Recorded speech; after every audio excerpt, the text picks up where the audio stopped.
عرض سلام خدمت دانشجویان عزیز مهدی تراشگاه. خیلی جالب اومدم خدمتتون. یه دنده میخوام بزنم. خودتون میدونید وقتی دنده میزنی دستگاه رو از گام خارج میکنی گام به هم میخوره. حالا من این دنده رو دارم میزنم، شما ببینید چرا این اتفاق افتاد. بگید روی کار قشنگه. الان گام 3 رو دارم میزنم.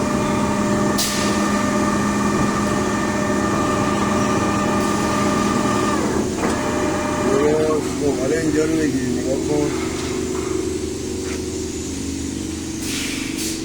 این دستگاه از پیشبری در میارم، این میز رو تکون میدم، این سردمو خلاص میکنم میچرخونم چرخ. حالا باز دوباره دستگاه رو روشن میکنم.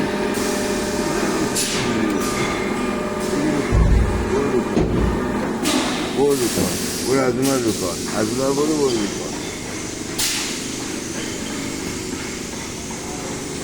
قشنگ بگید روی کار معلوم باشه. نگاه کن باز دوباره رو کار خودش. این چه دنده ایه که دستگاه رو وقتی از پیشبری خارج میکنی باز دوباره رو کار خودش قرار میگیره. هر کی میتونه بگی بالا منو ببینید، هر کی میتونه این سوال جواب بده پایین پست کامنت کنه برام. با تشکر از همتون. خداحافظ.